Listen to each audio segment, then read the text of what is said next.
Welcome, welcome. My name is Thomas Trafford. I am on several devices, and that is very exciting. And I am going to be looking all around, just so you guys know that for the next hour. My name is Thomas Trafford. Let me tell you a little bit about myself. I run a place called the Cedarwood Sanctuary.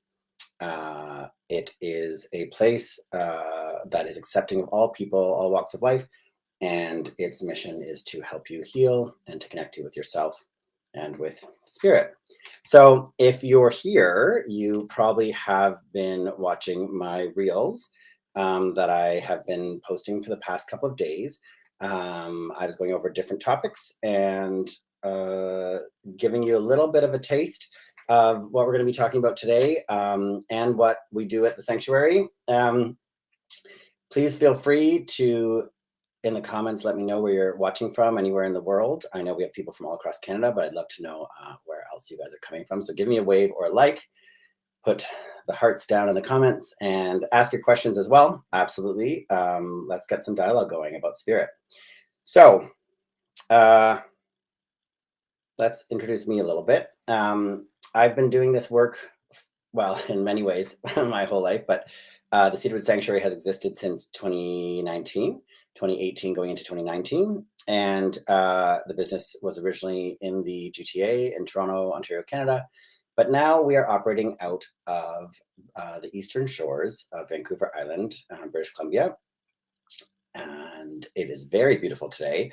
And it's also a wonderful day, being that it's the first day of spring. So that definitely feels like it's in the air. I don't know about where you are in the world, but definitely here on the eastern shores of Vancouver Island. We just finished having the herring spawn outside, so it was chaotic and there was lots of wildlife, and the water sort of turns turquoise like you're in Cuba or the Bahamas, and the birds go nuts, and the sea lions from California come up, and it's really cool, and it definitely is a good way to start the idea of the spring season, the idea of renewal, the idea of rebirth, and coming sort of back to life. It was hard to miss all the signs from Gaia. Today on my walk, I just got back from a walk with our dogs, and I saw these beautiful purple flowers coming up. So it definitely feels very spring-like. It's a sunny day today, and it's very warm. So I hope wherever you are, you're also experiencing something that gives the effect of the spring energy, the energy of renewal, of rebirth, of restart. Speaking of that same energy, we also, I'm not sure how many astrologers we have in the audience, but it's also a new moon today in Aries. So yesterday was the vernal equinox, and today's the first day of spring, and we have a new moon. And if you are someone who in your practice likes to do the whole ceremony thing around moons, full moons and new moons are often a blank slate. Well, always they're a blank slate, and they're always an opportunity to invite more things into your life, things that you want to bring forward and manifest into your physical reality and your day-to-day. And the full moon is equally a chance to release those things. So I think with the equinox yesterday can sort of act as our full moon. So with the 2 days together, at least for me anyway, I'm feeling like yesterday was very much a day of reflection and sort of consideration and leaving what we wanted to leave behind in the winter energy. And today is a day of newness, and it's a day of wonder. So that brings me to another reason why we're here today, all of us. Aries moon, woot woot. Yes, exactly. I speak life. Oh, Guelph, cool. Hello. That's so great. So another reason we're here is I am launching some new services. They are exciting, or let me say, I am excited about them. They are my spiritual fluency coaching packages. I've wanted to teach for some time now. I've been talking to several people about it, other practitioners, my mentor back in Ontario, and I have slowly sort of been receiving the way in which to go about starting this. I am interested in doing classes and workshops, and those are going to probably be coming later in the year. But the way that this came into me first was one-on-one coaching, and it seemed really important. there's a lot of people that are searching for answers. You know, you can we can go a lot of places with that. Um, but it's been a crazy couple years, as we all know, and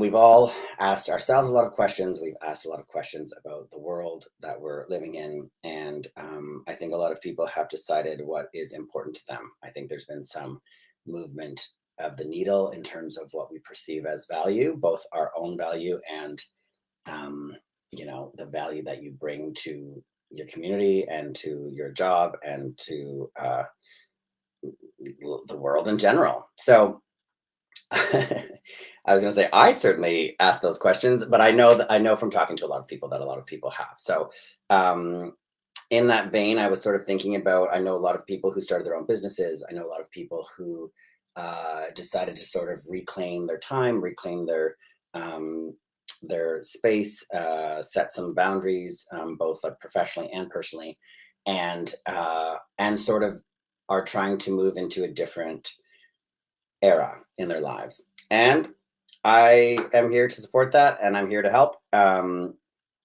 I'm here to cheer you on. Good job, everybody. It's hard to do, you know. Um, the introspection is key to any sort of metamorphosis and personal change. And it's also hard. That's a hard thing to do. Yeah, to have to look in, to have to ask yourself all the questions, um, and figure out the answers, as uncomfortable or as sticky as they might be. And that's where the fluency coaching packages really stemmed from. You know, lots of people are starting to open themselves up to stuff that they wouldn't have usually on the esoteric side of things, on the sort of formerly less mainstream belief structures. I mean, we did just see that.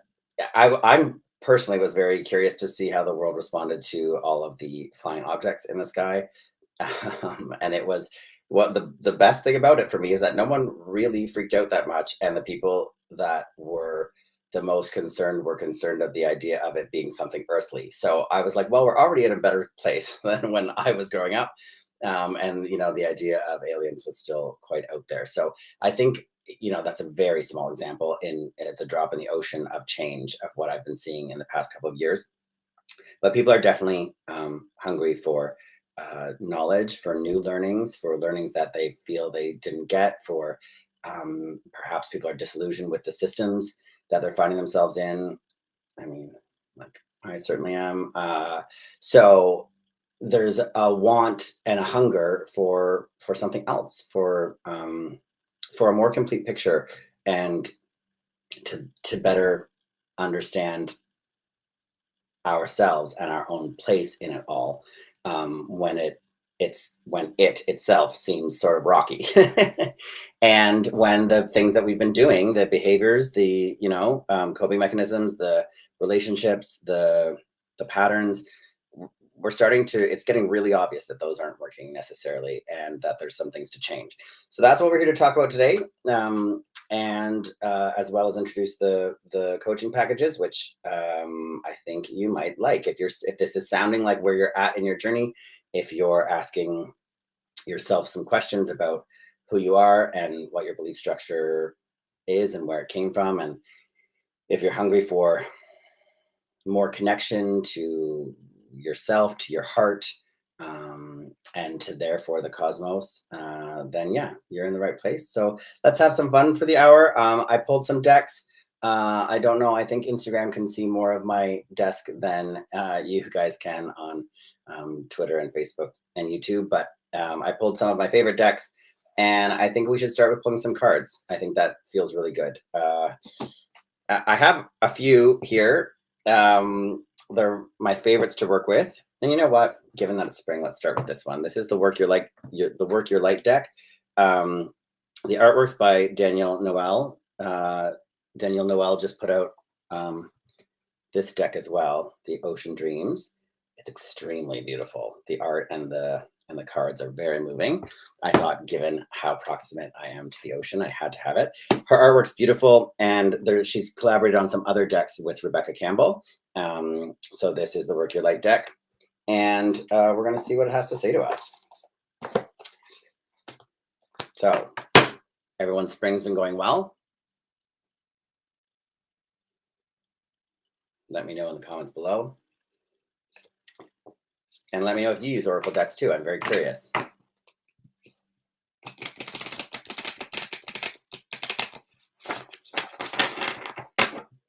Oracle decks, crystals, meditation. What's your favorite thing to do for you to connect with yourself now? Do you guys have practices that you're using in your day-to-day? What are those? What's in your tool belt of divinity? What's in your tool belt of spirit?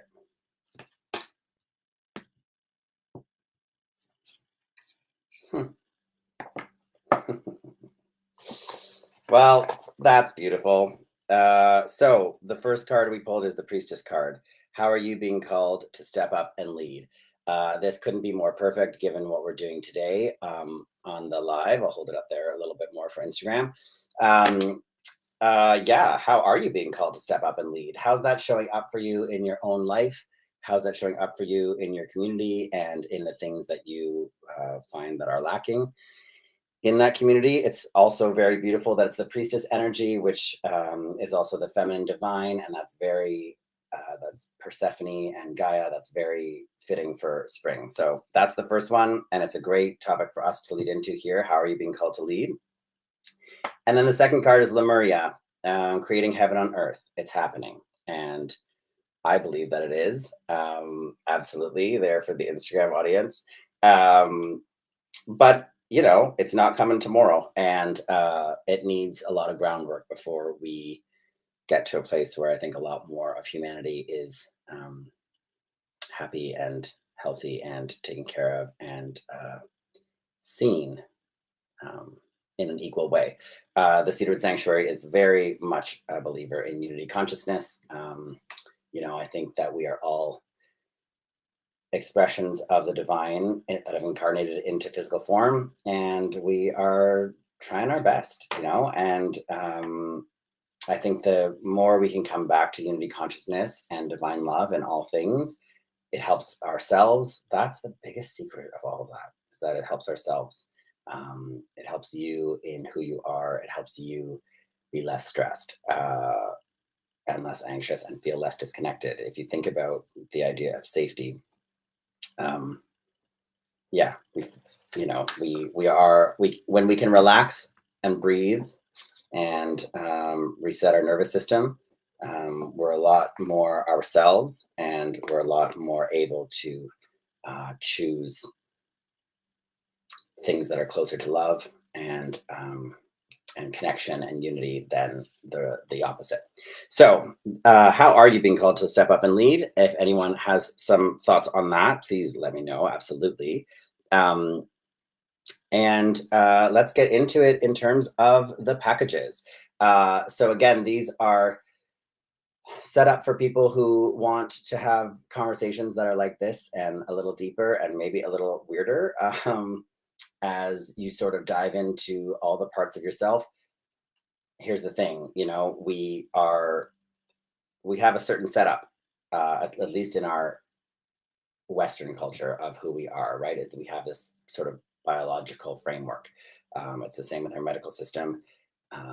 It's very much about like fixing the part or like, you know, getting rid of the problem. And it's not as holistic in the way where we are more than our parts and we are more than our body. We have electrical energy pulsing through us. And it's sort of a shocking amount of electrical energy. Your heart is magnetic. It has a magnetic field and it is electric. So if you think about how powerful already, without even getting into any of the sort of more esoteric side of things, you already are working with a miracle, right? Just by being in body and being on the planet.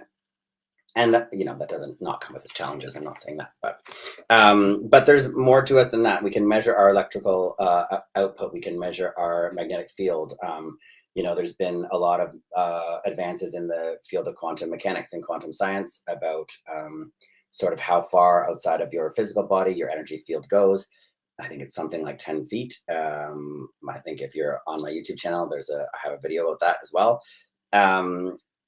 From a little while back. But so you're already, that's more than just you, right? If you think about the idea of a 10-foot radius bubble around you at all times, um, that makes sense. It makes sense. First of all, it blows my mind when I'm in a crowded subway car, for instance, or in a mall, and you're like packed up against people, and you're sort of like, wow, if we all have 10-foot energy fields around us. We're all in each other's bubbles. So no wonder there's like the concept of, crowd mind when you're all together, or how someone says the energy is swept through the crowd. And you're like, yeah, of course, we're all sitting in each other's energy soup, right? And it becomes its own sort of thing. So that's where a lot of my thinking goes in terms of what is the energy that you're carrying? What do you what are you bringing into each space? What are you bringing into the room? What are you bringing to work every day? What are you bringing to your family, to your partner, to your pets, to your plants? A lot of the world around us, the natural world, is very energetic based, and it's very sensitive to energy. So, energy can be measured in waves, which are vibrations, right? Like that's as simple as we can get it for now. So those are the sort of measurable parts. Um, and those vibrations each have a frequency, just like color has a frequency. On a light wave, red looks different than blue does, which is why it reflects differently into our eyes. And that's the same with sort of the energetic output that you give as you go through your day. So that's, I guess, where my question comes in is, once again, what is the energy that you're holding? What is the energy that you're carrying? Um, and and do you want to change it? Because I think the answer might probably be yes. Um, Even without the past couple years, where we all are alive and we all want the best things for ourselves and for our family and for our communities. And how do you go about getting that? And how do you go about getting that in a way that is beneficial to all? That's where the unity consciousness comes in, for me at least. The idea of, it makes sense to me and it feels good in my life, in my body, and in what I'm trying to do, my intentions, my goals. But it also is going to help out my family, my partner, my community. And therefore, it's going to build a stronger one, and that will be better for a larger sort of, regional community, and therefore the world. You hope that the ripples just go out as far as they can, and they all sort of start from you, from your thoughts, from your intentions, from your belief structure. Those things all inform and are filters of the energy that you're carrying in any day, and into any space. So let's just stay there for a second. Um, we all have the ticker tape. If you are a RuPaul fan at all, you know the phrase, the inner saboteur. And Eckhart Tolle talks about it a lot, and a lot of like other beautiful teachers that we can learn a lot from. The idea of the inner saboteur, the inner roommate. Michael Singer has a book called The Untethered Soul, which is a favorite of my family's. And there's a sequel that just came out as well, actually, or a follow-up. But the idea of the inner roommate is another way of saying the inner saboteur. So, you live inside of your self.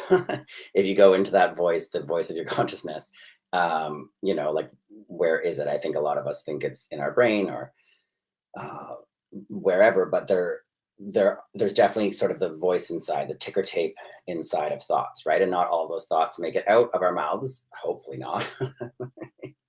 um, but they all come from somewhere, and they all can be looked at. When you start to look at the ticker tape going through your mind, when you start to um, real it think about it like an inner roommate, as in not yourself. So if you start to practice the idea of I am not my thoughts, I am the observer of my thoughts, right? Course in Miracles, if you've read that or are familiar with that work, um, that's where that goes to. Um, and once you get there, suddenly things sort of like unravel with your day to day operating. I didn't think I really understood that concept until I started to do it. And then I was, lo and behold, I was like, yep, no, I'm definitely not my thoughts because I'm watching them all happen. So if I can like watch the thought, in a meditation, at the beginning of a meditation, they'll say, usually, if a thought comes in, allow it to pass through, thank it for being there and send it on its way. And so I think of it like this very much, like the ticker tape. So the thought comes in, you see it, and then it leaves. But you're still like watching the next one come in. How's that possible if I am not my thoughts? Then who am I? So that's a that's a starting point that I definitely had, and I think a lot of people do once they're on more of an introspective journey. So yeah, it's a how does that sound? Does that sound scary? Does that sound exciting? Does that sound weird? The idea that there's someone else in there sharing your space, um, or is this old news? Are you like, yep, yep, yep, yep, Thomas, I got it. Do not worry at all. Um, and once you start there, you're on your journey, right? So I think the one-on-one fluency, spiritual fluency coaching packages are designed for people that have taken a step past that marker, that are on their journey and have more questions. That there's more stuff to find out. I mean, I think that multiple practitioners are of value and multiple practices are of value. I think it's a really beautiful thing to have sort of a tool belt of, like a classic therapist, massage therapist, a energy worker, Reiki healer, sound healing, tuning forks, all of it, all of it, all of it, all of it. I think if you're on a dedicated journey to finding who you are, and to being yourself, that you know you're not doing yourself any favors if you're shutting the door on an idea without trying it, right? That's all anyone can ask. You try it, you listen, and if it moves you and if it resonates, then it's meant to be, and you can take it and adopt it. And if not, you can let it go and not have to think of it again, right? You get to choose what ends up in your energy field, and you get to choose what goes on through that ticker tape, through your mind, through the inner saboteur, and the you that is not that. So separating out those voices, I'll often use the language of ego mind, and meta self, over soul. Higher self is the other one a lot of people use. Some people will use 3D, 5D. I know the 5D thing is sort of out there and thrown around as a soundbite. We can get into that perhaps on another on another live. Um, but just the idea of being of two minds, yin yang, um, push pull. I mean, we live in a very dualistic world. We live in a dualistic galaxy, at least at the moment. I think that is what I would say sort of defines 3D work, or the third dimension. I think it's a very dualistic space, right, wrong, black, white, up, down. It's very dualistic, and by virtue of being dualistic, there is already opposing forces. The work, so inside of ourselves, then we realize, oh, there's sort of opposing forces. For some reason, when this thing happens, my mind immediately goes, this effing sucks and this is the worst and I'm the worst. That you have those sort of inner saboteur, Debbie Downer thoughts. And then when you start to hear more of the voice that's observing them, you're like, oh, there's another option. Actually, I cannot. I thought I was always having this reaction because that's who I was. But now that I realize that I can watch that reaction happen, there's now sort of two masters, there's two voices in there. If you want to do it in like classic Saturday morning cartoon styles. You can do like the angel and the devil on your shoulder. I don't think it's necessarily that uh, intense of a duality. I don't think it's necessarily, that like one is very bad and one is very good. I think that's sort of a little bit um, obtuse and reductive in the thinking. But if it works as a model for you, absolutely go there. And then you can start to play with both, and you can start to play with your reactions. That to me is the key in how you begin to um, develop your awareness. And I guess that's sort of what I'm really excited about being able to offer with the spiritual fluency coaching packages. We all have an independent communication style. It's a unique, individualized communication style with the cosmos and with source and with our guides. We all have guardian angels and dead folk is what I like to call them, but friends and family who have passed on. And spirit guides and other sort of non-physical entities that hang out around us and try to help us. I watched something on Instagram yesterday. It was a coach, um, but just talking about how all day long in our lives we're receiving signs and we're receiving messages. I certainly believe this. In most of my readings that I give to clients, there's something that hits home, whether or not it's some people see and collect feathers, some people get the dimes or the shiny objects, some people it's the flickering lights. A lot of times with those spirit signs, they're specifically for um, a relationship that's past.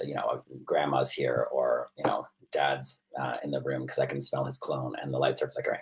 But that kind of communication from spirit, it doesn't stop there. It's not just your dead folk. The universe, literally all of existence, is sort of speaking to you at all times. That sounds big, right? That sounds a little out there. And we can get into that more down the road. But what I mean is that think of synchronicities. Everyone always loves talking about the numbers that they get, right? For me, it's ones and fours. I see 111, 114, 1114, 141. Like it's always ones and fours.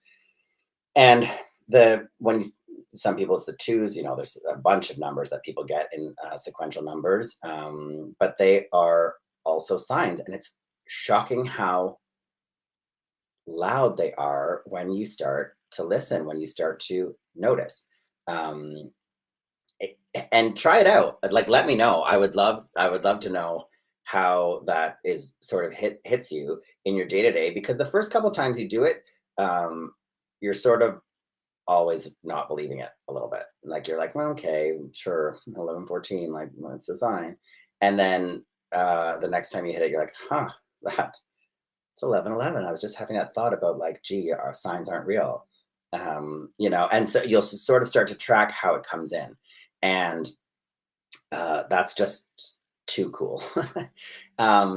Because it's a measurable sort of experiential moment with you and like question mark, right? With you and the ether, with you and God, with you and source, with you and spirit, whatever you want to call it.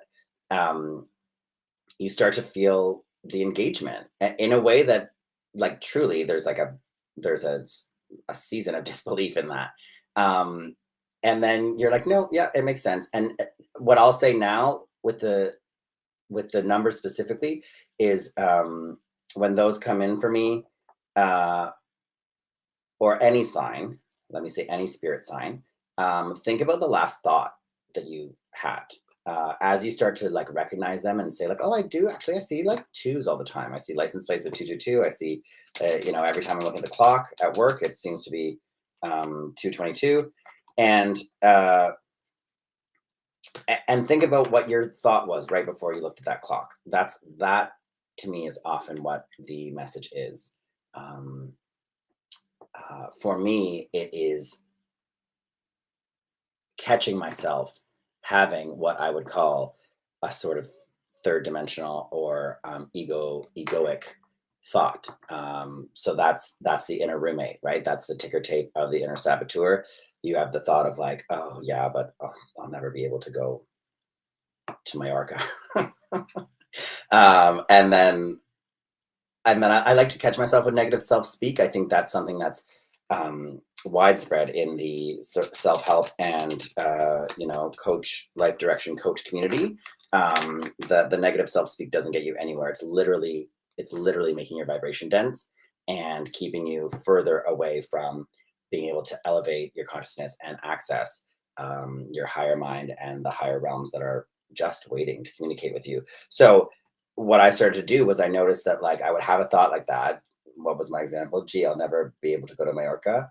And then I look at the clock and I see that it's 11:14, and I'm like, oh right, sorry, yes, like I can make my reality what I want it to be. It clicks me back into higher thinking because it's literally the universe going like, are we sure? Hello. And so I find that really, really neat. So if you do start to uh, if you do start to notice those spirit signs, I would ask you um, to have awareness of the last thought that you had when you noticed them. Start to track that. Those often become messages, truly, and that's a really good place to begin having your conversation with the universe. Um, and like, guess what? It's really fun. Regardless of sort of your faith background that you may have been raised in, we all have, or actually some of us don't, but well, no, we all are on some sort of spectrum of belief in other, in non-physical reality, whether or not it's none or lots. Um, and what's interesting for me about this sort of journey, once you start to explore these parts of yourself, because they are truly parts of yourself, and you get these like actual, you could tell a story about the time that you had that thought and then looked at the clock and it was you can it starts to be undeniable that this is sort of happening. So then you're like, well, okay, so energy's real, because I was making fun of everyone who got Reiki for a while. You start to have to get curious about what else could be going on, if that can be true. And if you've just proven to yourself that that can be true by your own lived experience, no one's going to be able to take away that learning. And that for me is what's really beautiful about this sort of work, is that it's like it's a literal conversation and um, like back and forth dialogue between yourself and existence, between yourself and creation.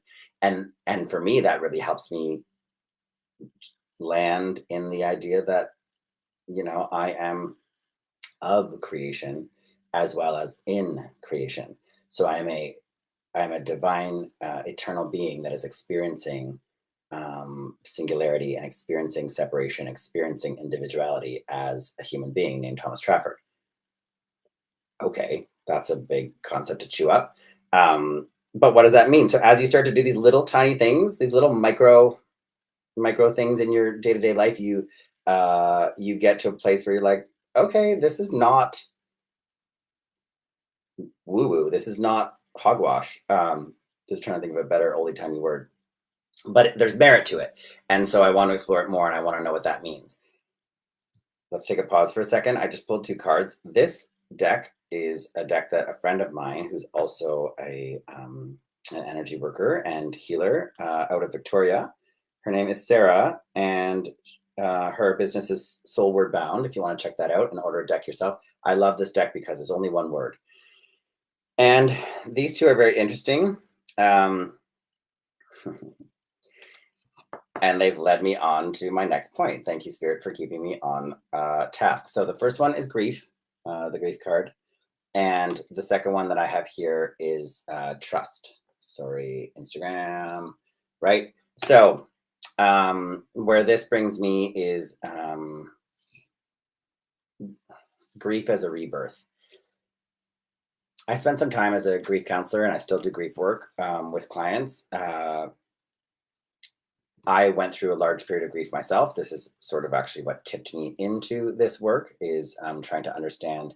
I wanted to unlock my anxiety because it didn't make sense to go through every day crippled with stomach pain and nausea and a racing heart. And I was like, this can't be how people are supposed to live. Like, this can't be what a human life is supposed to be. There's a lot more to this, and that really got compounded during an era of a lot of grief in my life. And so I started to ask questions, and I started to look around, and that was 2010. So fast forward 13 years, and here I am. But recently, I through one of my great teachers, who I very much value, Lee Harris. The concept of grief as a rebirth is really beautiful to me, and knowing that you're grieving in your grief, you're letting go of what was, and you're saying goodbye to, and therefore sort of untethering from, in many ways, an active part of whatever that is that you're grieving, whether or not be a job, a relationship, a person. But in that space of grief, there's also a rebirth. There's also an opportunity, as you're putting something down, to pick something up. That's that same energy that I was talking about at the beginning of this, about the energy of spring. It's like leaving something behind and inviting something new in. I will also say that the energy of grief has really been around in the past 3 years, obviously, with the pandemic and other global events that are going on. So I think there's been some heavy hearts. Um, and that needs to be sat in and felt fully. It is not to be dismissed or pushed away. Uh, but just reminding yourself that in grief, there's also a rebirth and a metamorphosis, and you come out the other side of that grief, like literally as a different person, with different goals. And I remember when I was going through my grief journey with my friends, uh, I yeah, I definitely became someone else. I think we all sort of did through that process, because how can you not? Something very profound is happening to you, happening to your energy, happening to your soul, that is going to shift you. If you're someone who believes in multiple timelines, that obviously is going to shift you into a new, not only a new version of yourself, but a new Earth, a new version of Earth, and a new timeline. Again, we can get into that. Later on, if we should start to work together. But you come out the other side as someone else, and again, that begs the question, thank you, spirit, who is that going to be? Who are you when you start to actively try to write the story of who you are? um there's a version of me from the past that, like, would never have thought that I would be here doing this, and yet I am. And the reason for that is our second card, from Sarah's deck, the second card of trust. Trust is absolutely key when working with spirit and when working in the ether. Um, you know, it's one of those things where you can get in your own way. And if you are here because you're watching my reels for the past week, yeah, I talked a little bit about that, about authentic living, and about getting out of our own way. And the way to do that is to go inward, truly. The inner work is going to lead you out to the best possible life you can live and the best possible version of yourself.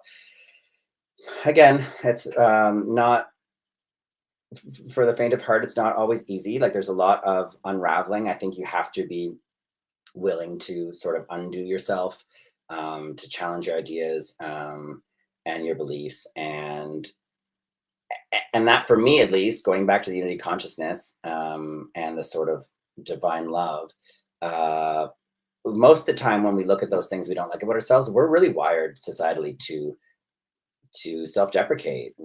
The ticker tape is the negative voice, because it has been modeled for us. Like, don't get me wrong here. So um you're literally set up from a young age, and there's many reasons for that, many historical reasons, many cultural reasons, societal reasons, but and also personal reasons. But uh we tend to lead with the, like, oh God, I'm sorry, or like there's a a passing of your power. And that's very societal. You know, let's not dip too far into this pool, but think about the fact that during the pandemic, it was the single greatest wealth transfer of all time from people who had less than to people who already had lots. So we're set up societally to give away our power, and if you think about that back to the quantum, if you think about that in an energetic way, um, you know, if you think about your energy as currency, which it truly is, it is your chi, it's your life force. So why are you about to give that away so easily? Why are we so programmed to sort of um, offer it up? Uh, I'm not knocking humility, and I'm not sort of asking everyone to be overly boastful. What I'm asking you to do is to just look at the why. That's where your belief structure comes in, and it is hard to dismantle your belief structure. I think our, POC friends have been asking us to do that for a long time. Currently, our drag queen and trans friends are asking us to do that.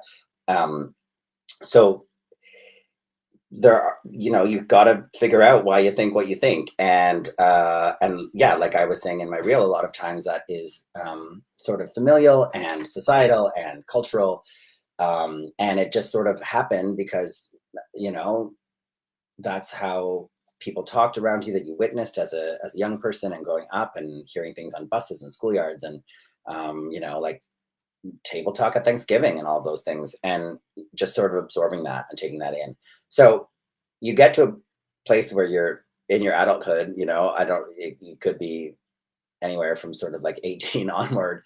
And I think, I think it really helps to start to ask why you think what you think and why you believe what you believe. And, what's the counter thought? What's the counterpoint? Speaking of unity consciousness, that I'm trying to birth from a very dualistic world,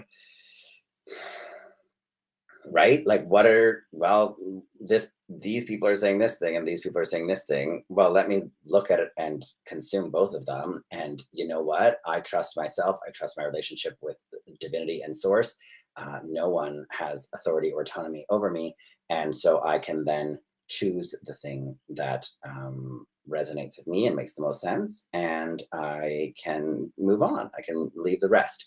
And so, there's sort of like clubs and cliques societally. We're very, like I was saying in my reel too, the blame game is hard to get out of, and the comparison game is very hard to get out of. So that's sort of the journey from the way we operate, which tends to be, unless it's examined, very egoic, very sort of third dimensional, very comparative, from a feeling of lack. I need more. I need to consume more, order more Amazon packages, and have the best house, the best boat, the best clothes, the best cottage. That's where so much of our culture is rooted. And if you think about that, and we're doing this sort of like blue red wavelength thing, if you think about your most anxious moments, or at least for me, my anxious moments are all about how I would be perceived. Will I be enough? I'm not enough. I'm going into this believing I'm not enough. So obviously I'm anxious because they're going to find out that I'm a fraud. They're going to find out that I'm a sham, and they're going to laugh at me and they're going to mock me, and therefore I will finally have it prove what I believed all along, that I am sort of no value and should never have been trying this thing. Think about that ticker tape, that line of thinking. And when you feel it in the body, when you feel anxiety is a cover for fear, right? There's so much fear. That feeling of lack, I need more, I need more, I need more, is very much sort of like, it's from a fear base of not having enough. And those are all the wavelengths that don't serve us truly. I could listen to you forever, my sweet friend. Aw, thanks, Steph, so much for joining. That's so beautiful. Thank you. So yeah, those are the feelings and the vibrations in the body that we can track by the way that we feel, the way we're responding to them, the way that we're speaking. think about when you're, short with people that you love, people that you really care about. Oftentimes it is because of, what are the things everyone says? Fatigue, like the bills aren't paid. Where where are we going to get that? You're thinking in such a loop of lack and of fear that like there's no outside of that, right? If you flip, let's leave that for a second. Let's leave that for hopefully ever. You flip to a moment of sheer joy, and I deeply pray that if you're watching me, you have had at least one in your lifetime. Um, well, I deeply pray that for all people. You don't have to be watching me for me to have that as my intention for you. But if you think about those moments of sheer joy, you can feel. Everyone says, "I feel up. I feel light. I feel high." People will say, "What is that sort of? What is that?" That is a different wavelength, and it's a much more fun one to feel in the physical form, to feel in the body, to sort of use. Think about creative pursuits. That's where people they say, "Oh, I have to go into the zone. I have to get into the space." You're literally elevating your consciousness a, into a different place where you can have more awareness, where you can have access to the ether, and sort of pull these beautiful things, these ideas that come to you. They flow out. They want to be birthed into the earth plane. So, through your own life experience already, you understand the difference between something that sort of feels more fear based and heavy and uncomfortable in the body, and something that's up. Now, again, I'm not someone that's doing the hierarchy thing, or the right wrong thing. I think all things have value to teach contrast. And through contrast, we can then learn lessons. If you keep getting feedback from your life that every major relationship you've ever had ends, and there's, sort of a common denominator, you're like, well, maybe I should change something up in the next time I find myself there. What lesson am I going to learn? And choosing a different approach, choosing a different ideology, choosing a different path, like literally then changes the vibration, changes the magnetic output of the heart, and your energy field. And when people walk into it, um, they're more wanting to stay. They're more comfortable in your energy. So we've all walked into rooms that are filled with people, and you've gone like, nope, not going to sit over there. What is that, right? What are you sensing? What are you picking up? We're all receivers, and we're all transmitters as we go through our day. So I think I would sort of underline that gone are the days where we just sort of roll through our lives and hope for the best. Um, I think that was okay for a while. But listen, I don't think that works. It certainly doesn't work for me anymore. And I was saying this to somebody yesterday, a client I was having a session with, that like, don't you sort of owe it to yourself to find out your fullest potential? Don't you sort of want to see where you could truly go? And isn't that worth whatever, you know, uh, valley of shadow you might have to walk through to figure it out? I've been dancing around, if you know this term, I've been dancing around it for 15 minutes, but the idea of the shadow self, and the idea of integrating that and going through the dark night of the soul. Listen, dark night of the soul is a term that gets used a lot in the sort of esoteric world, but for a good reason. It's yeah, it's a phase that there are multiple. I've had multiple now. I don't think it happens just once. I think some people call them midlife crises, although I would really argue that I think a midlife crisis is sort of more ego based, but it has the same thing behind it. There's something happening in your energy field that's no longer aligned to who you want to be, or where you're going, or where your thoughts are. Like, where your thoughts and focus and intention go is where your reality will come from. The universe is matching your vibration, it's matching your intention, and it wants to give you whatever you want, because you are a powerful, beautiful co-creator on the planet, creating this reality. So, that's enough of a reason for me to try to figure out a way to stay in a space where I'm not in that sort of fear-based lack operating energy, because it doesn't get me much. It gets me anxiety attacks. It gets me fights with friends. It gets me bills I can't pay. It doesn't, not loving it, not loving it. So that brings me back to why we're here today. If you are finding yourself on one side of the coin and you're desperately seeking to get to the other, the journey is what's the beautiful part about it. Don't get me wrong. Obviously, having a more flowing life and having a day to day that is more aligned to who you are, that gives you true fulfillment and true happiness. Obviously, that's a wonderful goal. And each step you take toward that increases it. So there is something that's really cool about the journey itself. I don't think it should necessarily be about the destination. I think a lot of people get um, down on themselves. Uh, you know, Even in the grief example, people will say, like, wow, it's been 4 months. I should probably be over it by now and just get back to it. It's like, whoa, like that is not, it needs to come from within, right? So if you've been going through the motions and you've been a bit tired of that, if you've been uh, more anxious than you want to be, or you're just sick of having internal ticker tape thoughts that are, you know, F this and F that. I'm not sure on what platforms I can swear. I usually have a very dirty mouth. But if you are realizing, like, I'm tired, I'm spent, all I'm thinking about is like relief. I want the next thing. I want the payout, the buyout, the babysitter to come, the vacation to happen, right? Every time anyone ever goes away, they get back and they're like, it wasn't long enough. And it's like, okay, but I get it. I would love to sit on a beach all day in Bali too. But what did you learn there? What did you experience? Or what you're actually chasing is the lightness in your soul while you were there, because you suddenly had time to breathe. Your nervous system had time to relax. You were out and surrounded by nature, most of the time, and so those are things that you can sort of implement in your day to day. And yeah, and so that's where we're going with these packages. I just want to talk about them with the last few minutes left.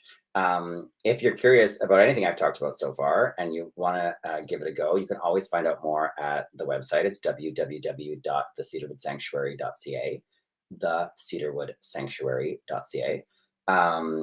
And you can find there's a dedicated page there to the coaching packages. You can read a little bit more about them. And I'm glad it's speaking more to you, Nolan. That's awesome.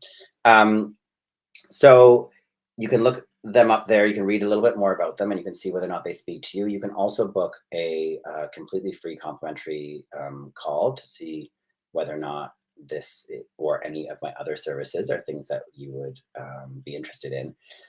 So I have 3 packages that I'm launching today. I went with the colors of certain cedars, so red cedar, yellow cedar, and white cedar. So the red package, they all have different things going on. The red package might be where a lot of people want to start, but you can look that up yourself and figure that out.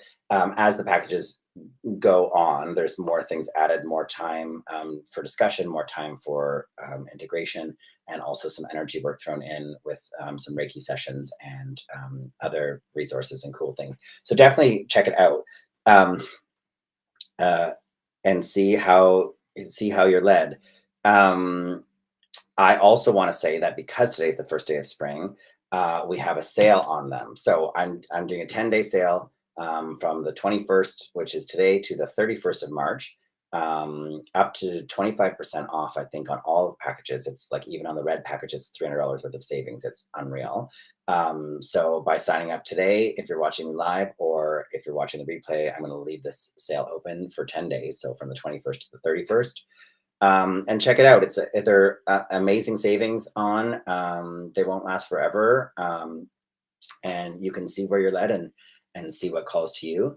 I do want to sort of finish with some words of wisdom.